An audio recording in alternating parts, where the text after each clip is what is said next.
Sunday. Well, it's a good Sunday for me. Today, I went to church at Community of Hope. It was so much fun. Deb gave me a ride, and it was just a beautiful service. And I'm just so glad to be back with my Community of Hope family. And then we had wonderful lunch, and that's why I've just delayed this for a little while. But we have so much to talk about today because Cheri's here. Center of everything. And of course, I'm going to put down the camera. And we have Anya, my sweet girl. All the way from the Bahamas. All the way from the Bahamas. She's joining us today. I know. I think that's the only reason that Cheri's coming to see me, because she came 3 times yesterday just to come see me. And the dog now thinks every time she walks in the door that she's going for a walk. I know. She was correct. Yeah, I'm not going to discuss that anymore. Tiffany, it's not, the dog's safe now. It's just safe.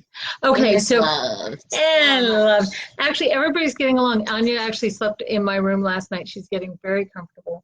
And whenever she sees me, she just comes in for love. And that's just so much, just everybody's calming down and just getting along very, very beautifully. So I would like to talk about, first of all, my experience this week with Big Dog Ranch. And I would like, probably I should tag them in this, because the Big Dog Ranch made so many things happen, but I can't even tell you what lengths they have gone to spare no expense for the animals they brought over. They have taken care of the medicals. They have anybody who had a problem has been taken care of, and no money has been asked for whatsoever. So when you pay a little bit to get your adoption, know that it is going to an incredible cause. They are saving animals left, right, and center.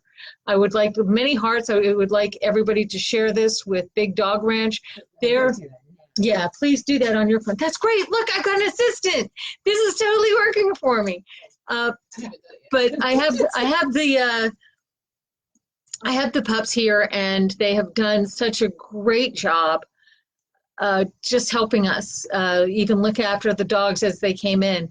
I also want to do a shout out to Devin's friends, Alex and the crew. They brought in 40-pound bag of grain-free dog food just because they heard that I took on some dogs. I'm so appreciative of it.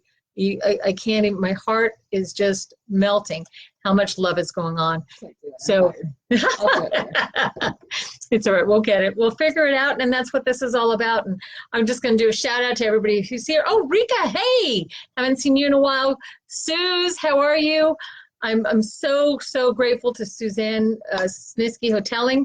She has done an incredible job with Bronte, my niece, getting money, getting the packages over there.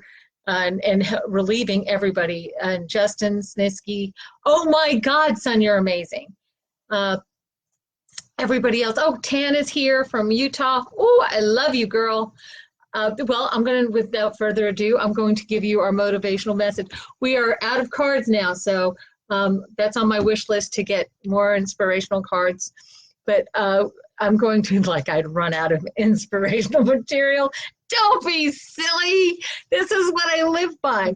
So today is September 22nd. A vision without a task is but a dream.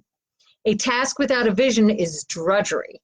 A vision and a task are the hope of the world. Yay! But that is a quote on a church wall in Sussex, England.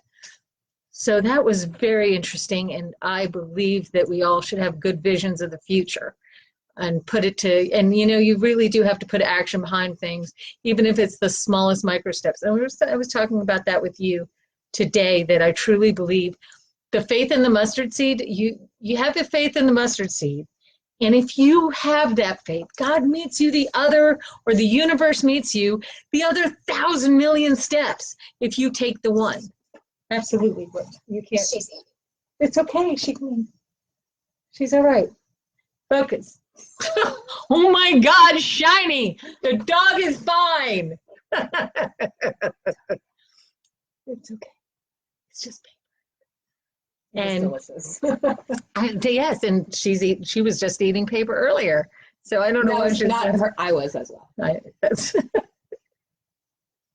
She's silly. So, okay. Oh, Tan said, please mention the fundraiser for Bahamas Relief, September 28th at the Eagles Club. That's right, Tammy's cooking.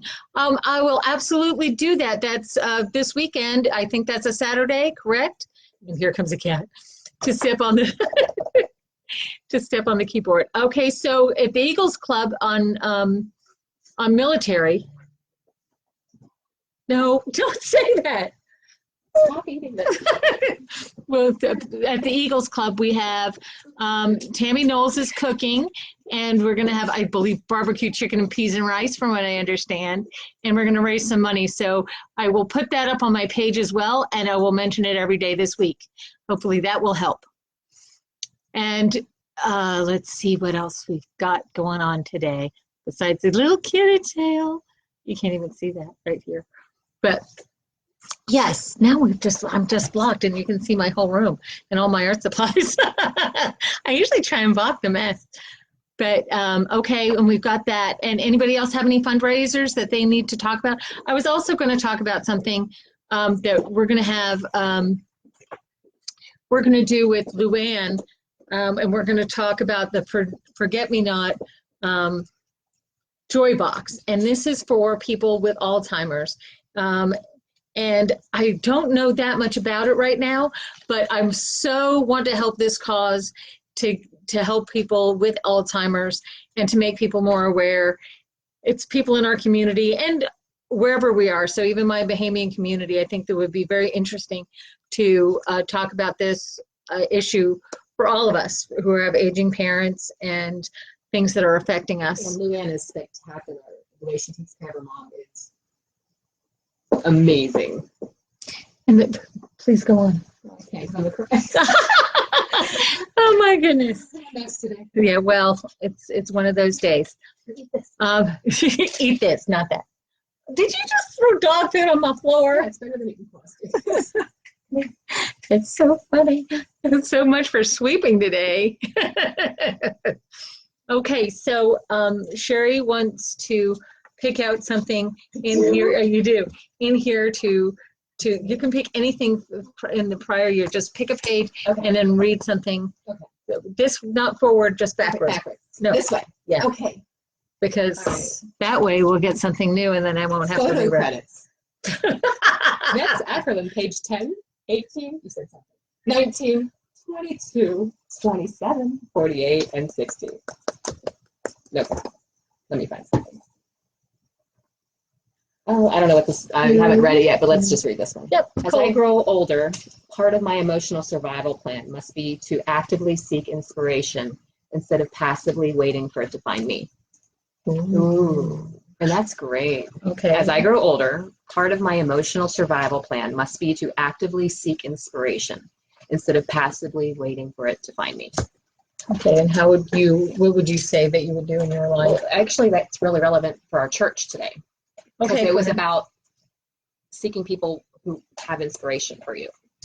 That's true. Or did I not pay attention? Was that what it was? That was my message. That is the message I was thinking about. So yeah, I think the key to our emotional health and well-being is to always find inspiration. Always look for the little mustard seed in anything you can find. Absolutely. Absolutely. I think because life can be depressing enough that you have to really seek out, seek. Well, I do. I think that's what I do every day. I mean, everybody says, "Oh, you're so sunshine," and blah blah blah. No, I spend about. No, I'm not. I'm a ball of tears. I mean, I have my crap, and my dear ones always know that I have my stuff. But I wake up every day and I try and fill myself up with the things that can start my day off well, like just an inspirational reading. Or I listen to something that's powerful and positive and gives me a reason to get out of bed. But I don't think you need a reason to get out of bed. And I've also pushed that a lot lately. That as I said, okay, I realize that I've always forced myself to get out of bed. But there's also a train of thought that says, give into it, give into the things because you do need rest and you do need to recover. And there's nothing wrong with having a nothing day and a pajama day, and really totally indulge in that. We were talking about. Yeah, we were talking about that. So So I would have pity parties. I'd be like, I'm letting myself cry and have a stupid party, and I would be in bed eating pie or pies. Pies, doesn't matter. Probably because of that. And the lethargy. Mourn whatever for that 6 hours or even a day, stay in bed, and then you're done with it. You've done your morning, and now you need Well, I to think find that your honors inspiration. right. And then it honors your feelings, though, because I think if you stuff them, which is what I've always done, is been able to just like cram it down there, just get out there, pretend like everything's okay. And I think there's something to that because you just, go with it, but it doesn't honor those emotions. And then we have yes. And that was the veritable black cat that crosses your path, but it's good luck in this house because she didn't stay and sit on it. But so I think that you need to honor those emotions. And as I've learned with my psyche and the more practice that I do with it, the issue is you actually feel those feelings. You don't go, you don't try, there's no weeds in my garden. There's nothing wrong. There's everything's positive. That's not what you do. You sit there with that emotion, that raw crap, and you transform it. And I think, like, when I had depression, which was pretty intense, you always fight those feelings. So I'm trying to learn how to go with it, be depressed, but for that little bit, and then just find the inspiration, find that mustard seed. And like when I was in the height of my depression, like I couldn't get out of bed. So I knew I had to fight, and I knew I had to find that mustard seed, even though it was really hard to find. My mustard seed was hitting the play button on my iPad and playing Joel Osteen because he's fluffy and great for most of the time I'm in bed. Just to get that to sink in. It was like baby steps for me. You have to just keep fighting. So if you're suffering from depression, you're not alone. Just know it's just temporary. It's hard, but fight.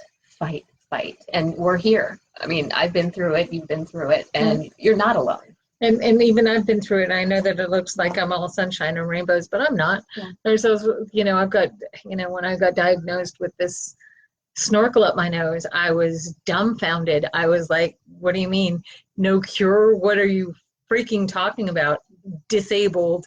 No, you're not going to be able to work again the way you've ever seen it before. I'm like, you're all full of crap. So it's really, this is just like, that's such crap. And here I was, I couldn't even walk from like the interview to the desk without go,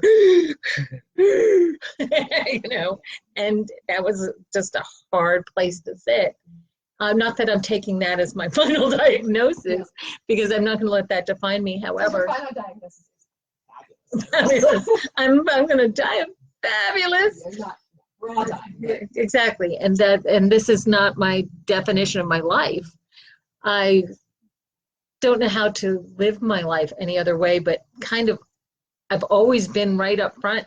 I think that I've hidden my feelings, but that was just my way of coping. That was my coping mechanism. It was your coping mechanism. And it's a good cope. I mean, yeah, it's productive, right? I mean, overworking myself to compensate was probably a pretty good thing. However, there was the part where I wasn't getting taken care of, and I just said, no, I can handle it. I can't handle a lot of stuff. And, all the time. Friends get to come in. And I pushed you guys away for years, and you thought, oh, this was a huge deal. And this happened, and I don't know how it happened. I thought my friends had been pushing me away, and I needed them more than ever. And they thought I was pushing them away. And it got really confusing. Because I didn't even share with them. I didn't go to Cheri's birthday because I was in the hospital, and I couldn't tell her that I was in the hospital because I didn't want to ruin her birthday weekend. And we would have come to you. And that was the moment where they thought, oh my God, she can't even come with us to your birthday? What has happened to Amber? It wasn't just that. It was like there was a series of events that were all misunderstanding. And I thought I just timed everything wrong, and then they never called me. And then I was like, woo! But it was yeah, right. And it got all convoluted though, didn't it? It was just not the same. And you get those moments and you're like, how did that happen? because I needed you guys more than ever. And But you we were needed, so- I didn't even let them be there for me.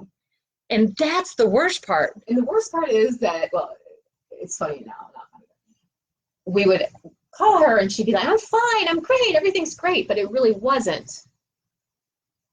No, We could've it was been there not the at whole all, time. at all great. It was nothing like great Like, we're not judging.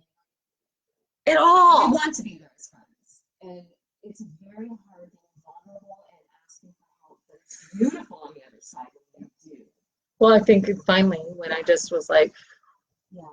I can't hide anything. I am just it. This You're is even it. more beautiful, real. And I love her. Thank you. But this is it. Okay, guys, we've had a really good time today and we've been on for like 15 minutes. Oh Do you believe we can goodness. talk forever? I am such an Olympic talker. I could do this forever. Hey, Star. Thank you for coming on here. And Gwen Steiger Porter, how are you? From the Bahamas. We have got so many lovely people. Oh, and there is Devin Rose. She Hi, asked Devin, where from the other room. from the other room. She's asking where the lettuce is. That's funny. It is in her tummy because she has salad. Okay, my loves. I just want you guys to know that you're seen, you're heard, you're loved, and you're the bomb diggity. And do something fun today. I know. Thank you for sharing coffee with us. We're always thinking about you. Happy Sunday. See you on the